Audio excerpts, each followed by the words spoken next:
Assalamualaikum warahmatullahi wabarakatuh. Bismillah, alhamdulillah, assalatu wassalamu ala rasulillah Muhammad ibn Abdillah. Amma ba'du. Dumateng para ibu nyai,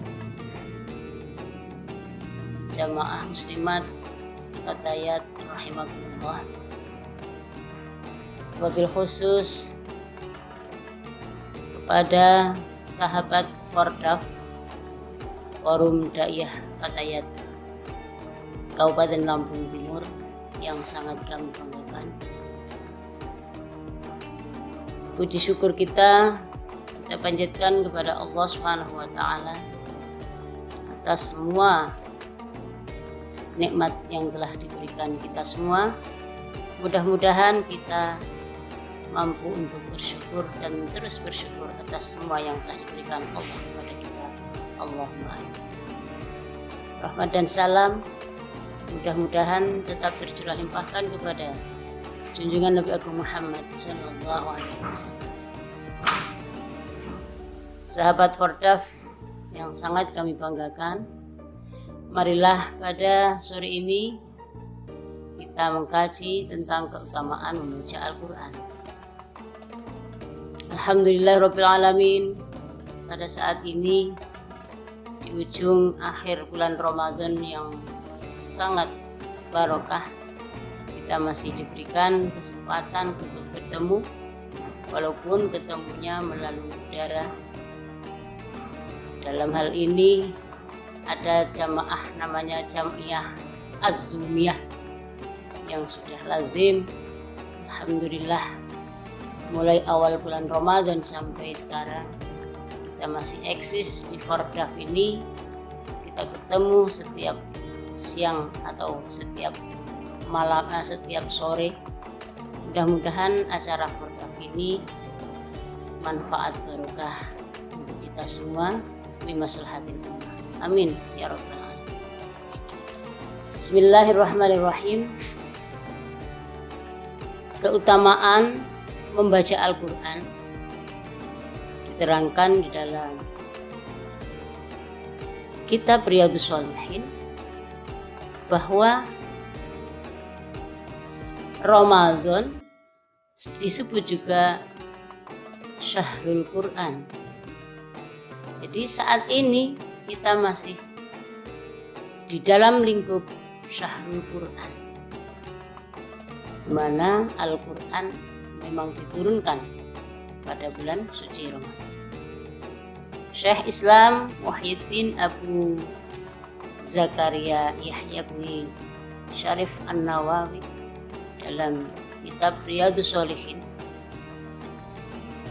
di sana disampaikan bahwa keutamaan membaca Al-Quran yang pertama yaitu bahwa Al-Quran yang kita baca di dunia akan memberikan syafaat kelak di yaumil qiyamah. Syafaat itu pertolongan, di mana tidak ada lagi pertolongan kecuali pertolongan Allah Subhanahu wa taala. Nah, di sini selama di dunia kita membaca Al-Quran, semakin banyak Al-Quran kita baca, maka pertolongan atau syafaatnya Al-Quran yaumil qiyamah nanti selalu membersamai kita. Mudah-mudahan kita tergolong orang yang selalu cinta, yang selalu membaca Al-Quran. Dalam hal ini hadis yang diriwayatkan Imam Muslim. Bismillahirrahmanirrahim. An Abi Imamah radhiyallahu anhu qala sami'tu Rasulullah sallallahu alaihi wasallam yaqul Iqra'ul Qur'ana fa innahu ya'ti yaumal qiyamati syafi'an li ashabi. Dalam hal ini adalah bagi para pembaca Al-Qur'an. Jadi, anjuran untuk membaca Al-Qur'an ini siapa yang menganjurkan? Nabiullah Muhammad sallallahu alaihi wasallam. Kepada siapa Al-Qur'an diturunkan? Al-Qur'an diturunkan kepada Nabiullah Muhammad sallallahu alaihi wasallam melalui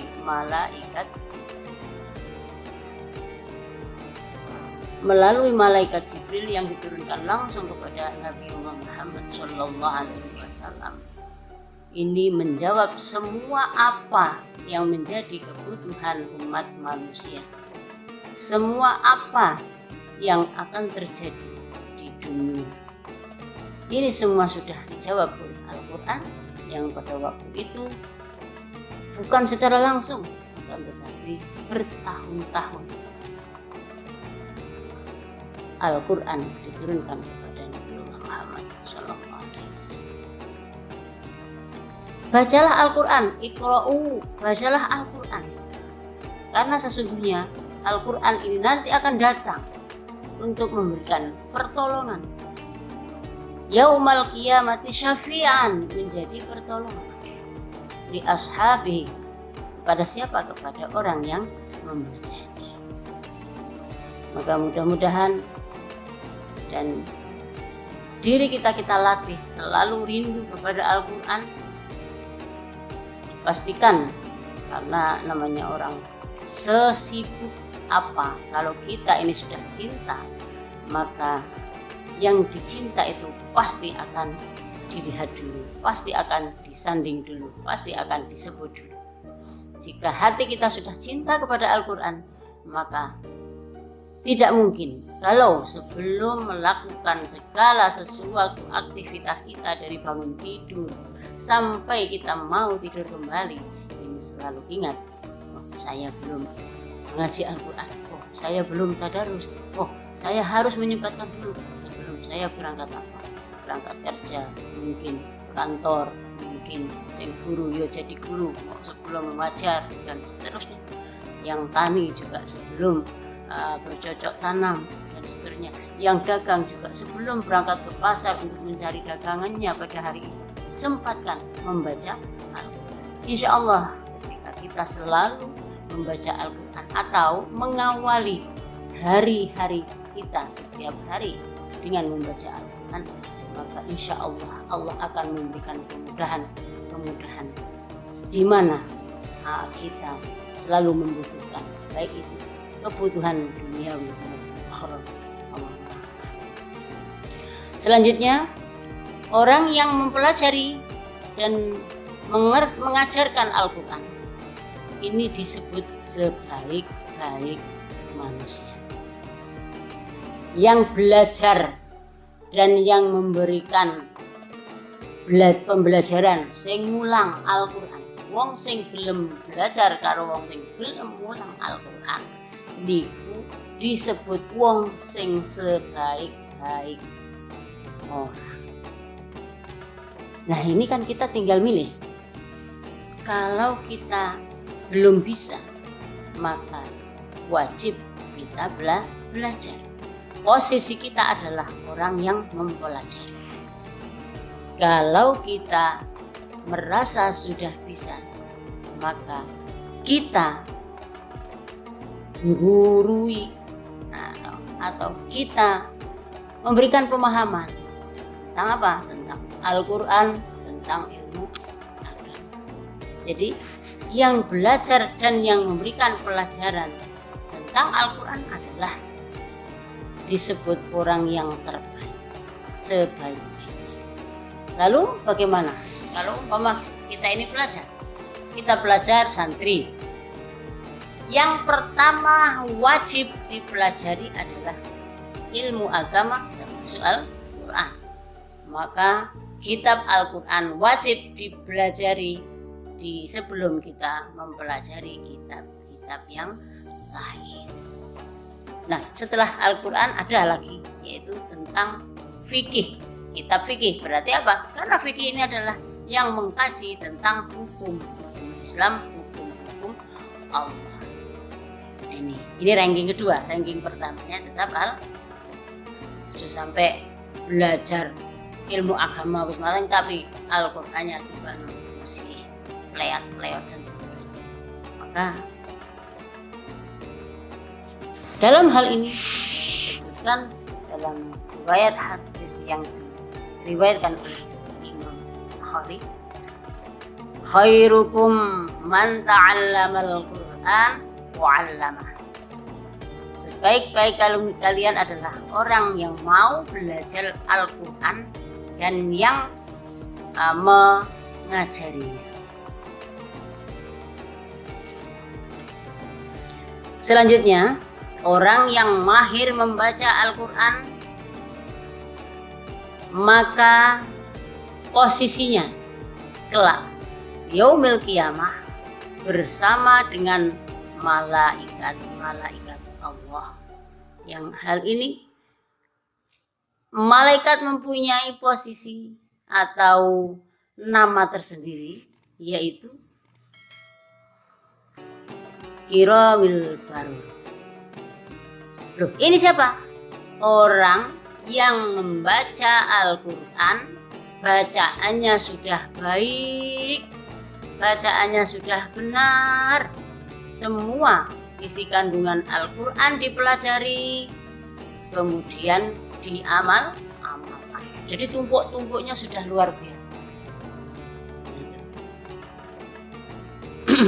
Orang yang mahir membaca Al-Quran maka kelak akan bersama malaikat Allah Subhanahu wa ta'ala.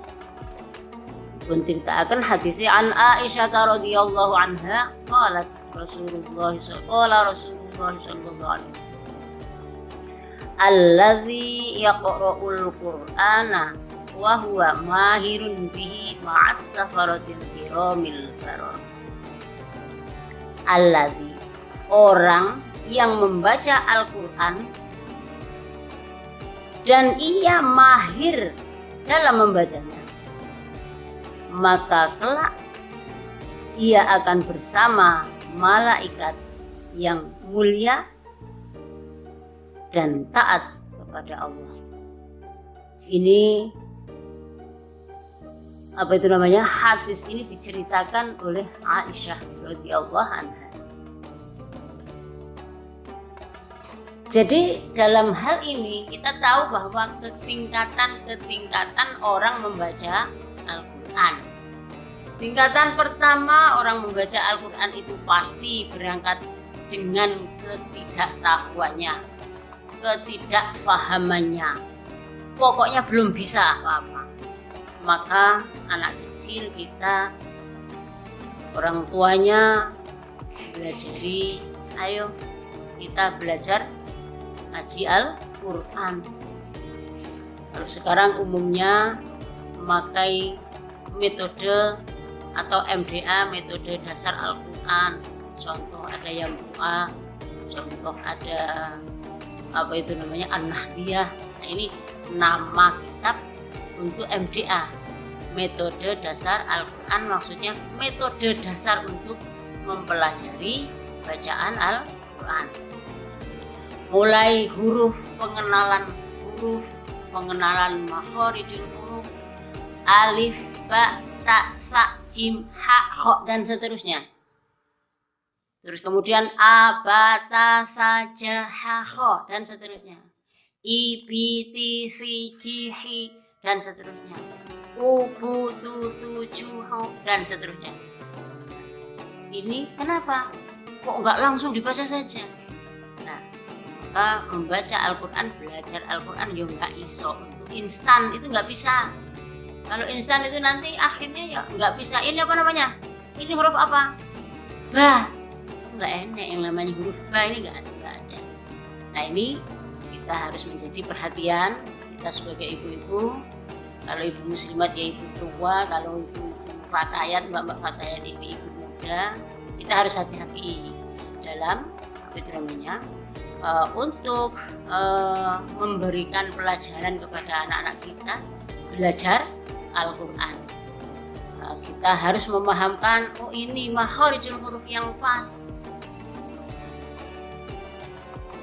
sehingganya dalam mendidik anak-anak kita belajar mengaji Al-Quran ini nanti menjadi bacaannya benar, makharijul hurufnya benar, kita baca dengan fasih dan tahu tentang bacaan-bacaan tersebut. Itu namanya ilmu tajwid.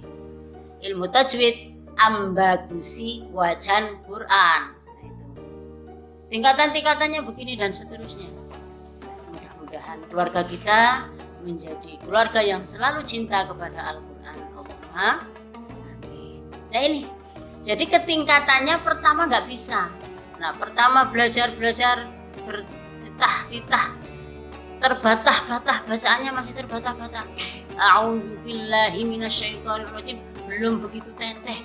Tapi karena anak kecil, kita selalu memberikan pemahaman kepada anak-anak kita bahwa ayo kita orang Islam itu mempunyai kitab, pegangan hidup kita, ini menjadi tongkat kita. Kalau berjalan orang nggak tahu arah itu, oh ini arahnya pakai namanya tongkat. Nah itu, maka siapa yang mau mengaji Al-Quran, nah maka kita akan diselamatkan oleh Allah Subhanahu wa Ta'ala. Kalau kita sudah selalu cinta kepada Allah, cinta kepada Al-Quran, berarti cinta kepada Allah. Karena apa? Al-Quran huwa kalamullah. Quran adalah apa? Kalam Allah yang diturunkan kepada Nabi Muhammad Sallallahu Alaihi Wasallam. Dan Al-Quran ini menjadi mukjizat Kanjeng Nabi Muhammad Sallallahu Alaihi Wasallam yang sampai saat ini diturunkan kepada diamalkan kepada umatnya, tidak sama dengan umat-umat Nabi sebelumnya. Karena Al-Quran dibaca adalah menjadi rahmah, menjadi syifa, jadi pahala, ladang pahalanya umat Nabiullah Muhammad Sallallahu Alaihi Wasallam nggih menika di antaranya membaca Al-Quran. Jadi membaca Al-Quran yang dengan sebutan mahir tadi itu, ini dijanjikan oleh Allah nanti disejajarkan dengan para malaikatullah di akhirat nanti. Nah sekarang ini yang terakhir ini pos yang terakhir ini masih sangat-sangat banyaknya manusia. Ini pos yang terakhir. Apa? Kelompok yang ngaji Qurannya ini sebetulnya belum mahir. Pokoknya iso ngaji Quran gitu aja. Nekat selalu membaca. Sudah katanya setiap huruf yang dibaca, dalam setiap huruf Al-Quran yang dibaca ini mengandung pahala-pahala dari Allah Subhanahu wa Ta'ala.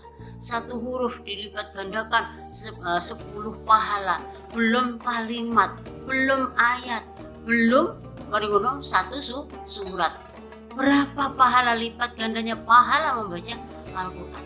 Nah, kita dari kecil ditanamkan yang seperti itu, maka alhamdulillah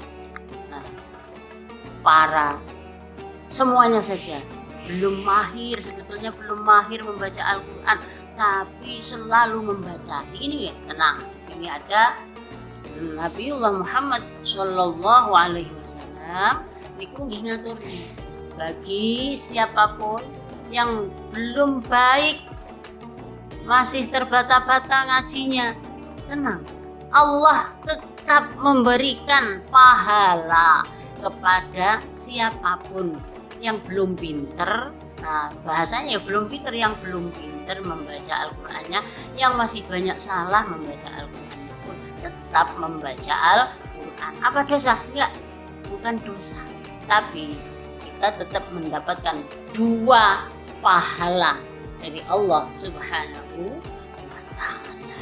Nah ini, walladzi yaqra'ul Qur'ana wa yata'addau fihi wa huwa 'alaihi syaqqun lahu ajrani. muttafaq alaih. Ini landasan hadisnya. Maka nyuwun sewu kepada siapapun kita belum pinter ngaji Al-Qur'annya. Nah, monggo bagaimana kita ini peduli terhadap diri kita. Kita bagaimana coba? Semakin Al-Qur'an kita baca, insya Allah semakin akrab Al-Qur'an itu dengan kita. Contoh, saya sendiri bukan orang lain. Ketika ayat ini kok ada ayat Al-Qur'an ini seakan-akan itu kadang-kadang wah sulit banget dibaca. Itu kenapa? Ya karena kita ini tidak pernah menyentuh, tidak pernah menyapa ayat-ayat tersebut. Maka terus bacaannya itu terbata-bata tadi itu. Nah, ketika itu kita ulangi lagi ayat ini kok angel banget ya dibaca ya. Ulangi lagi. Terus kemudian diulangi lagi. Jadi begitu teorinya ketika kita membaca Al-Qur'an, ketika menemui ayat ini kok banyak yang salah, terus saya membaca ini alon-alon, banyak yang salah. Kita hitung sendiri, ya Allah, satu ayat ini kok saya salahnya itu ada 7. Nah, itu caranya bagaimana? Caranya ulangin lagi ayat ini, ulangin lagi, ingat yang salah tadi dan seterusnya. Ulangi lagi sampai kita meminimalisir yang salah tadi. Insya Allah ketika kita membaca dengan ikhlas, membaca dengan pelan, hati-hati, tahu ini salah, kemudian dibaca lagi, diulangi lagi. Nah, insya Allah nanti selanjutnya ketika kita begitu juz 1 sampai juz 30 khatam, terus kemudian ulangi lagi juz 1 sampai juz 30 khatam. Ketika kita mengulangi di ayat Ali Imran, ini kemarin saya masih ada yang ingat, apa itu namanya, angel banget ya ini bacaannya dan seterusnya. Nanti ketika kita sudah memulai lagi bacaan dari juz pertama ketemu surat Al-Baqarah sampai Ali Imran yang kemarin kita ulang-ulang masih ingat lagi, alhamdulillah itu lancar. Nah, itu teori dalam kita membaca Al-Qur'an wajib harus ada gurunya. Nggak boleh gurunya itu buka HP terus kemudian melihat Google bacaannya ini, nggak boleh. Harus ada gurunya sehingga diguru Al-Qur'an. Jadi mudah-mudahan selama ini kita belum pinter, kita belum mahir dalam membaca Al-Qur'an, tapi kita terus berusaha. Bacaan kita diusahakan semakin hari semakin bagus. Caranya seperti itu, diulang lagi, sehingga bacaannya itu tambah benar, tambah bagus, tambah fasih. Kenapa? Karena semakin kita belajar, terus kemudian kemarin masih terbata-bata ngajinya, kemarin masih sulit sekali. Alhamdulillah sekarang ini sudah lancar. Nah, kemudian kita ini nanti akan naik, status kita ini naik. Yang kemarin masih belajar, kemarin sudah sudah agak benar, sekarang tambah bagus. Usaha untuk memperbaiki bacaan Al-Qur'an itu sudah mendapatkan pahala. Belum Al-Qur'an yang terus kita baca dengan baik dan benar. Maka dalam hal ini ada yang namanya etika membaca Al-Qur'an, adab, sopan santun ketika kita membaca Al-Qur'an. Secara badani kita harus mempersiapkan, itu nomor 1 pasti. Kan Al-Qur'an itu la yamassuhu illal mutahharun, tidak boleh menyentuh mushaf Al-Qur'an kecuali orang yang mempunyai suci, baik dari hadas besar maupun hadas kecil. Ini termasuk adab. Kemudian posisi kita untuk memegang Al-Qur'an juga pun harus diperhatikan. Yun sewu, mohon maaf, ada orang yang mengaji Al-Qur'an tapi terus silo, kemudian Al-Qur'annya ini sejajar dengan kita, sejajar dengan badan kita. Berarti penaknya itu digeletaknya di bawah gitu aja, di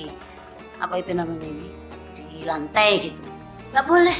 Ini berarti tidak menghormati Al-Qur'an. Orang kita batal, kita nggak punya wudhu, nggak punya suci aja nggak boleh nyentuh, kok malah Al-Qur'annya dikasih bawah. Niki kadang-kadang kita masih banyak menjumpai jamaah-jamaah yang masih memperlakukan seperti itu.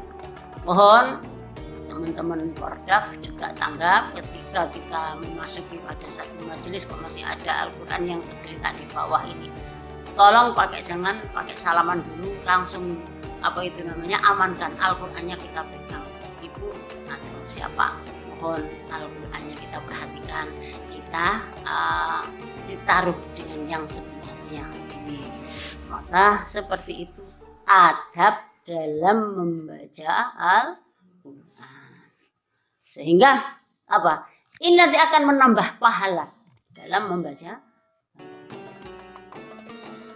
Sahabat Pordaf rahimakumullah, barangkali sampai di sini dulu kita dalam kajian tentang keutamaan membaca Al-Qur'an. Kemudian di ujung akhir bulan Ramadan ini, marilah kita muhasabah atas semua apa yang telah kita perbuat.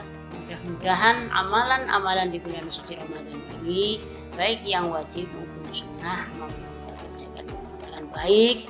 Dan pasti harapan kita ke depan, apa yang sudah kita istiqomahkan dalam hal kebaikan awali pada bulan Ramadan, nanti Yaumul Fitri, pada Idul Fitri, Idul Mubarak ini nanti seterusnya kita bisa mulazamah atau melanggengkan amalan-amalan ibadah seperti di bulan suci Ramadan.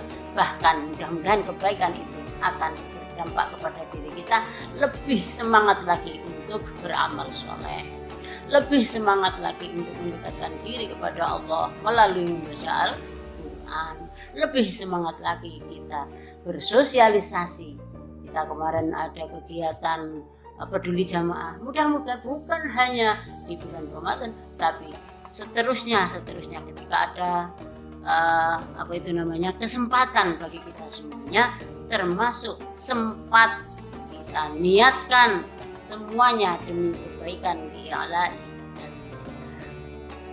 Terakhir, mohon maaf lahir batin, taqabbalallahu minna wa minkum taqabbal ya karim.